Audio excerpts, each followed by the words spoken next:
সংগ্রামী সাথী ও বন্ধুগণ, আমাদের ৩ নম্বর কমিটমেন্ট হলো আমাদের দেশের প্রতি এই ৫৬,০০০ বর্গ মাইলের প্রাণ প্রিয় আমার মাতৃভূমি জন্মভূমি বাংলাদেশের প্রতি বাংলাদেশ খেলাফত ছাত্র মজলিসের কমিটমেন্ট রয়েছে। সুতরাং আমরা যখন দেখব আমার এই প্রিয় মাতৃভূমির বিরুদ্ধে, আমার জন্মভূমির বিরুদ্ধে, আমার এই বাংলাদেশের বিরুদ্ধে কোন ষড়যন্ত্র পরিচালিত হয়, সেই ষড়যন্ত্রের গোড়া যত গভীরে পতিত হোক না কেন, সেই ষড়যন্ত্রকারীদের আস্তানা যত মজবুত হোক না কেন, তাদের পৃষ্ঠপোষকরা যত বড় শক্তিশালী হোক না কেন, সেই ষড়যন্ত্রকারীদের বিষ দাঁত উপড়ে ফেলবার জন্য আমরা কারো রক্তচক্ষুর পরোয়া করব না।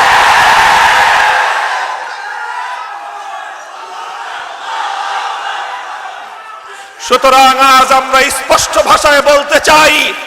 হিন্দু বৌদ্ধ খ্রিস্টান ঐক্য পরিষদ নেত্রী প্রিয়া সাহাব বাংলাদেশের বিরুদ্ধে আমেরিকান প্রেসিডেন্ট ডোনাল্ড ট্রাম্পের রাজ দরবারে দাঁড়িয়ে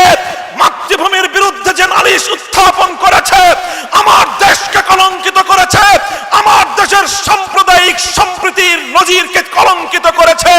এদেশকে একটি গুম এবং সন্ত্রাসী রাষ্ট্র হিসেবে চিহ্নিত করবার চেষ্টা করেছে,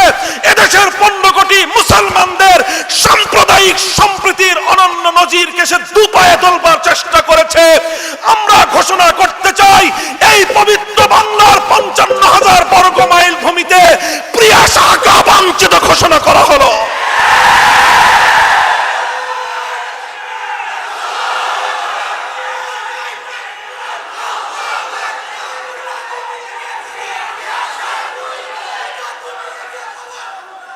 সুতরাং আমরা পরিষ্কার ভাষায় বলতে চাই,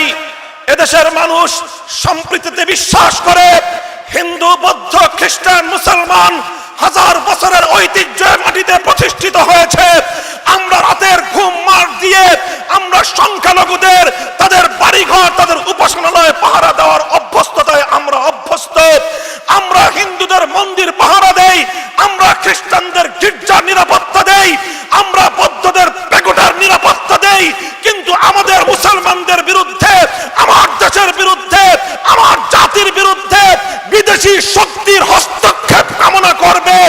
এমন নতজানু নীতিকে আমরা প্রশ্রয় দিতে পারি না।